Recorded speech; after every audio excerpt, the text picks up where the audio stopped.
श्रीराम जय जय राम। श्री अनंतकोटी ब्रह्मांड नायक राजाधिराज सच्चिदानंद सद्गुरु श्री ब्रह्मचैतन्य महाराज की जय। जय जय रघुवीर समर्थ। श्रीराम।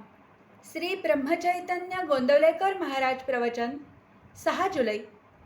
आपल्याला सद्गुरूचा आधार वाटावा, वेळ प्रसंग येईल तसे वागणे उचित आहे आणि त्याबद्दल मनावर परिणाम होऊ देऊ नये। परमात्म्याच्या चिंतनात मन गुंतले असताना अवांतर गोष्टींचा परिणाम त्यावर होत नाही। जेवढे झेपेल तेवढेच करावे, अभ्यास करावा, पण काळजी न करता सर्वस्वी भार भगवंतावर ठेवून निवांत असावे। आपल्या मनाचे स्वास्थ्य बिघडू न देता आनंदात राहावे। वृत्ती आवरून आवरत नाही, ती परमात्म्याकडे लावली म्हणजे आवरते। राम इच्छेने सर्व चालते असे लक्षात ठेवावे। संकट आनंद दोन्ही भगवंताला सांगावीत। ज्या स्थितीत भगवंताने ठेवले त्या स्थितीत समाधान मानावे। अंतःकरणात सुप्त असलेले भगवंताचे प्रेम जागृत होण्यासाठी काही निमित्त लागते। तीर्थयात्रा आणि साधुसंतांची भेट हेच ते निमित्त होय। श्री रामचंद्रही तीर्थयात्रेला जाऊन अनेक संतांची दर्शने घेऊन आले। संतांच्या अहंकाराला जिवंत राहताच येणार नाही, कारण परोपकार करायला लागणारा परच ठिकाणावर नाही। तर मग दुसऱ्याकरता मी काही केले ही भावना व्हायला आधारच कुठे राहिला? विषयाच्या लालसेने सत्समागम करणे हा खरा सत्समागम नव्हे।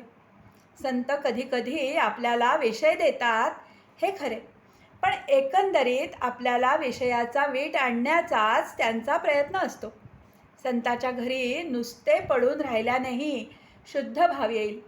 भगवंताच्या नामातच संत संगती आहे, कारण नामाच्या मागे भगवंताचे अस्तित्व आहे। विषयाची उर्मी हे मायेचे स्मरण होय आणि नामाचे स्मरण हे भगवंताचे स्मरण होय। तपश्चर्येचे सर्वात शेवटचे फळ काही असेल तर परमेश्वराच्या ठिकाणी अनन्य भावाने शरण जाण्याची बुद्धी होय। ती बुद्धी आपल्याला झाली पाहिजे। एकदा शरण गेल्यावर आपण उरूच शकत नाही, त्यालाच शरणागती म्हणतात आणि हीच परमार्थातली अत्यंत श्रेष्ठ गती आहे। आपण आपल्या सद्गुरूचे आहोत असे छाती ठोकपणे सांगत चला। काही नाही केले तरी चालेल, पण आपले सद्गुरू आपल्या मागे पुढे आहेत अशी दृढ भावना असावी।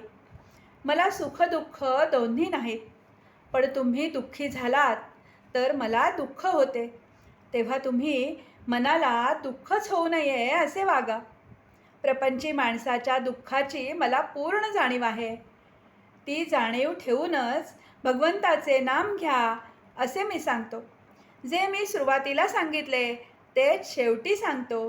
तुम्ही कसेही असा, पण भगवंताच्या नामाला सोडू नका। आजचे बोधवचन। तुम्ही नुसते नाम घ्या, बाकीचे सर्व मी करतो। जानकी जीवन स्मरण। जय जय राम।